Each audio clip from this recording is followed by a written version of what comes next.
Bismillahirrahmanirrahim. Assalamualaikum warahmatullahi wabarakatuh. Alhamdulillahi rabbil alamin. Wa sallallahu wa sallama ala nabiyyina Muhammadin wa ala alihi wa ashabihi ajma'in. Kaum muslimin, Allah subhanahu wa ta'ala ini maha pengampun. Allah subhanahu wa ta'ala luas sekali rahmatnya. Dan rahmat Allah subhanahu wa ta'ala mengalahkan murkanya.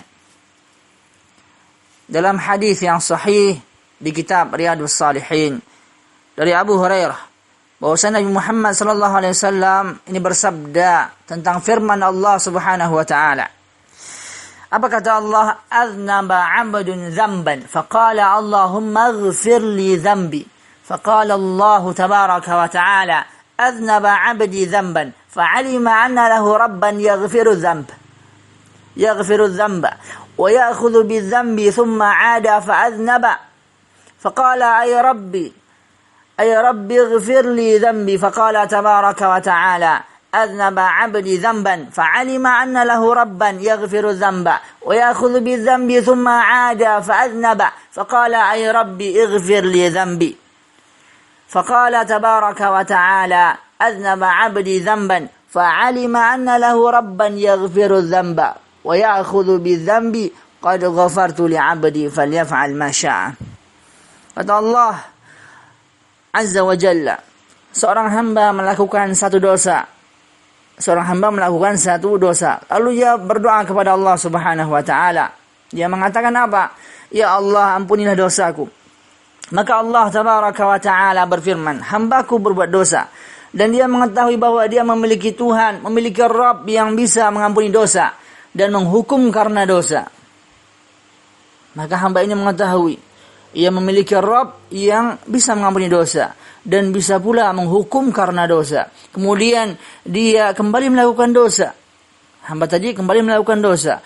Lalu dia berdoa lagi, wahai Rabbku, ampunilah dosaku. Maka Allah tabaraka wa ta'ala berfirman, hambaku berbuat dosa. Dia mengetahui bahwa dia memiliki Tuhan yang bisa mengampuni dosa dan menghukum karena dosa. Kemudian dia kembali berbuat dosa. Lalu berdoa, wahai Tuhanku, wahai Rabbku, ampunilah dosa-dosaku. Maka Allah tabaraka wa ta'ala berfirman, hambaku berbuat dosa. Dia mengetahui bahwa dia memiliki Tuhan yang mengampuni dosa dan menghukum karena dosa. Aku mengampuni hambaku. Kata Allah, aku mengampuni hambaku. Maka silahkan dia berbuat sesukanya. Itulah rahmat Allah subhanahu wa ta'ala. Dan firman Allah ta'ala, falyaf'al ma syaa, maka silahkan dia berbuat sesukanya. Artinya selama dia berbuat demikian, berbuat dosa kemudian bertaubat, maka Allah mengampuninya. Sebab taubat itu menghancurkan dosa-dosa yang sebelumnya, taubat yang sebenar-benarnya. Itulah rahmat Allah subhanahu wa ta'ala. Sangat luas sekali. Dalam hadis yang sahih juga bahwasanya rahmat Allah subhanahu wa ta'ala ini mengalahkan kemurkaannya. Ingatkah kita bahwasanya seseorang dari para sahabat ataupun dari kita tidak akan bisa masuk surga. Yani dari umat Nabi Muhammad SAW ini, dan beliau sendiri itu tidak akan bisa masuk surga kecuali dengan rahmat Allah Subhanahu wa taala.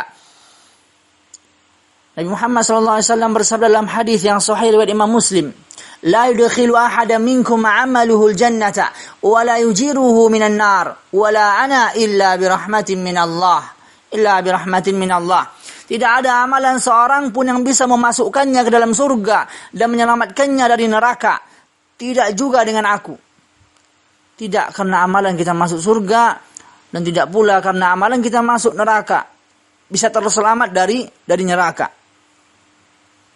Kecuali dengan rahmat Allah, dengan rahmat dari Allah Subhanahu wa taala.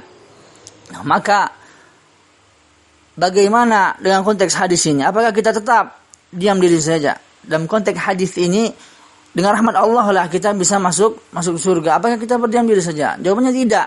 Karena dalam hadis-hadis yang lain, Allah Subhanahu wa taala, Nabi Muhammad SAW juga dalam Al-Quran, Allah Subhanahu wa taala juga dalam hadis Nabi Muhammad SAW, ini juga mewanti-wanti untuk kita beramal.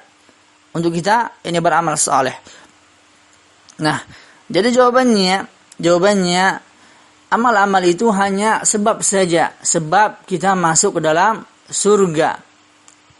Tapi intinya itu semua tergantung kepada rahmat Allah Subhanahu wa taala. Dengan sebab amal-amal itulah yakni orang-orang akan mendapatkan rahmat Allah Subhanahu wa taala.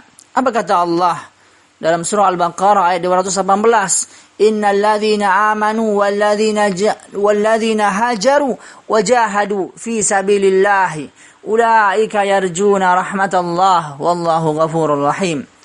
Kata Allah, sesungguhnya orang-orang yang beriman, orang-orang yang berhijrah dan berjihad di jalan Allah, mereka itulah mengharapkan rahmat Allah, dan Allah Maha Pengampun lagi Maha Penyayang. Siapa yang mengharapkan rahmat Allah? Ini orang-orang yang beriman, orang-orang yang berhijrah dan berjihad di jalan Allah. Mereka yang berusaha berjihad di jalan Allah Subhanahu wa taala.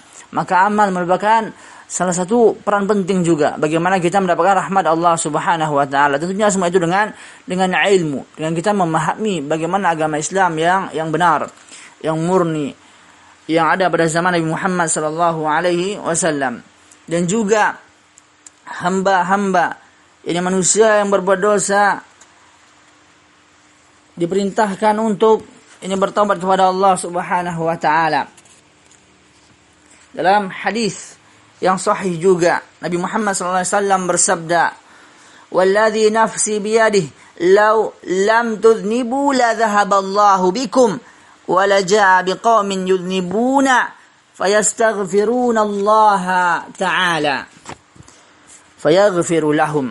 Kata Nabi Muhammad sallallahu alaihi wasallam, demi zat yang jiwaku ada di tangannya, seandainya kalian tidak berbuat dosa sama sekali, seandainya ini kalian tidak berbuat dosa sama sekali, niscaya Allah akan melenyapkan kalian dan mendatangkan kaum lain yang berbuat dosa. Kemudian mereka memohon ampunan kepada Allah Ta'ala, lalu Allah mengampuni mereka. Itulah bagaimana pentingnya bertobat kepada Allah Subhanahu wa Ta'ala. Semoga Allah Subhanahu wa Ta'ala masukkan kita dalam firman-Nya dalam surah Al-Baqarah, innallaha yuhibbut tawwabin. Sesungguhnya Allah mencintai orang-orang yang sering bertaubat kepada Allah Subhanahu wa taala. Allahu a'lam bissawab. Subhanakallahumma bihamdika asyhadu an la ilaha illa anta astaghfiruka wa atubu ilaik. Assalamualaikum warahmatullahi wabarakatuh.